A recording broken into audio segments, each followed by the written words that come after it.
নমস্কার বন্ধুরা, শাশুড়ি বৌমা হেসেলে তোমাদের সবাইকে স্বাগত। আজ আমি তোমাদের সাথে ট্যাংরা মাছের একটি রেসিপি শেয়ার করব। আর এই রেসিপিটা আমি আমার শাশুড়ি মায়ের কাছ থেকেই শিখেছি। তাইলে চলো তোমরা দেখতে থাকো। এখানে আমি কিছু পরিমাণে ট্যাংরা মাছ নিয়েছি এবং মাছগুলোকে ভালো করে ধুয়ে নিয়েছি। আর এদিকে পাটার মধ্যে কিছু মশলাপাতি নিয়েছি, গোটা জিরে, সর্ষে, ধনে, কালো জিরে এবং কাঁচা লঙ্কা, আর নিয়েছি একটা তেজপাতা। আর এগুলো আমাকে পাটার মধ্যে আমার শাশুড়ি মা বেটে দিচ্ছে।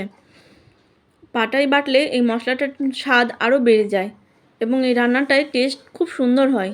তাহলে চলো তোমরা দেখতে থাকো। মশলা বাটা আমার হয়ে গেছে, বাটির মধ্যে তুলে রেখেছি। আর এদিকে কড়াইয়ে তেল গরম হতে বসিয়ে দিয়েছি। দেওয়ার পর এদিকে আমি মাছগুলোতে নুন হলুদ মাখিয়ে রেখেছিলাম, এই মাছগুলো তেল গরমের মধ্যে এক এক করে দিয়ে দেবো।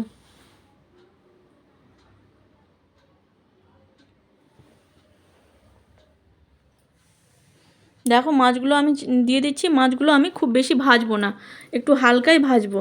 ওই যেমন ইলিশ মাছ ভাজে, বেশি কড়া করলে এই রান্নাতে এই মাছটা ভালো লাগবে না, যার জন্য আমি হালকাই ভেজেছি।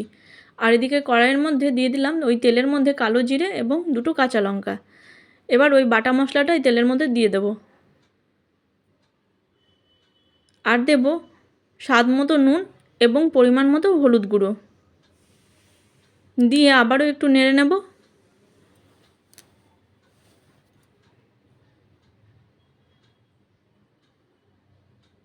এরপর আমি মাছটা অ্যাড করে দেব,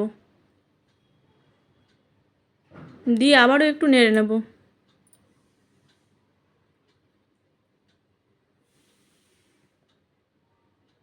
দিয়ে খানিকক্ষণ ফুটতে দেব।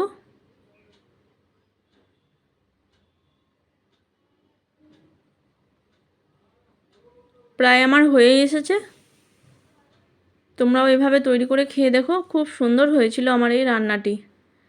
আর হ্যাঁ বন্ধুরা, এটা হচ্ছে ট্যাংরা মাছের তেল ঝাল। তোমরা যদি আমার ইউটিউব চ্যানেল থেকে দেখো তাহলে চ্যানেলটি সাবস্ক্রাইব করে দেওয়ার অনুরোধ রইল। আর যদি ফেসবুক থেকে দেখো তাহলে লাইক, কমেন্ট আর শেয়ার করে দেওয়ার অনুরোধ রইল। আজকের মতো এটুকুই। দেখা হচ্ছে আবার পরবর্তী কোনো রেসিপির সাথে। সবাই ভালো থেকো, সুস্থ থেকো আর নিজের খেয়াল রেখো।